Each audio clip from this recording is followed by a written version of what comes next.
আসসালামু আলাইকুম। আমি আজকে মুগ ডাল, মসুর ডাল, টমেটো, আলু কুচি দিয়ে একটা রেসিপি তৈরি করব ডালের। আপনারা দেখবেন এটা করবেন এবং খাবেন, অনেক অনেক মজা লাগবে দেখেন।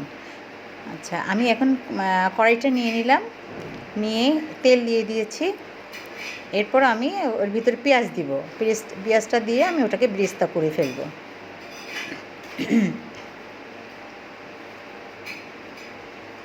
এটা আপনারা রুটি দিয়েও খেতে পারবেন, ভাত দিয়েও খেতে পারবেন, পরোটা দিয়েও খেতে পারবেন, অনেক মজা ডালটা।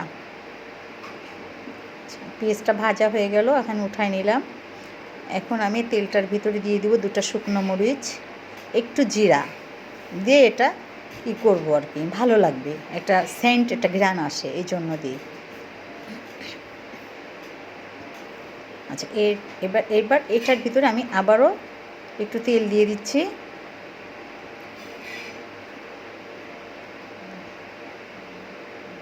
দিয়ে আমি এখন এটার ভিতরে পেঁয়াজ দিব, সঙ্গে 2-3টা কাঁচামরিচ কেটে দেওয়া আছে আর কি। আচ্ছা, এটাকে আমি নাড়াচাড়া করে নিচ্ছি। নেওয়ার পরে আমি মশলাগুলো দিয়ে দিলাম, সব মশলা, জিরা, আদা, যা যা লাগে, ধনিয়ার গুঁড়িটা শুধু দেয়নি, আর সব দেওয়া হয়েছে। আচ্ছা, এখন এই মশলাটাকে আমি একটু নাড়াচাড়া করে নিব। আচ্ছা, এখন একটু কষানো পানি দিচ্ছি, মশলা কষানো পানিটা। আচ্ছা, এর ভিতরে আমি এখন দিয়ে দিব টমেটো কুচিটা, আলু, এই দুটো দিয়ে একটু নাড়াচাড়া করে নিব। আচ্ছা, এবার একটু নাড়াচাড়া করে নেওয়ার পরে আমি এবার দিয়ে দিব ডাল, মুগ ডাল, মসুর ডাল একসঙ্গে দিয়ে দিব।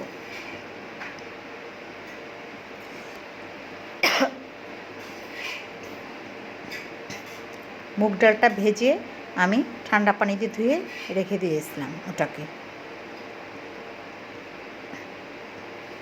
আমি ভালো করে একটু নাড়াচাড়া করে নিচ্ছি। ডালটাকে উপর নিচে দিয়ে একটু নাড়াচাড়া করে নিই। আচ্ছা, নাড়াচাড়া করার পর এখন আমি একটু পানি দিয়ে দিব, অল্প করে একটু পানি দিয়ে দিলাম আর কি, দিয়ে আমি ঢেকে দিচ্ছি। আচ্ছা, ঢেকে দেওয়ার পরে এখন আমি আবারও একটু নাড়াচাড়া করে নিলাম। এখন আমি পানি দিয়ে দিলাম, ডালে একটু পানি দিয়ে দিচ্ছি।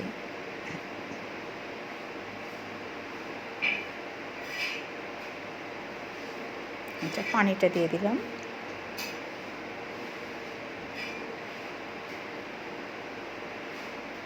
দিয়ে আমি আবারও ঢেকে দিলাম। আচ্ছা, এবার আগলা করে আমি দেখলাম কেমন হয়েছে আর কি ডালটা। দেখছেন, এটা কিন্তু নামায় কিছুক্ষণ রাখার পর এটা ঠান্ডা হয়ে গেলে কিন্তু আবার একটু জমে যায়।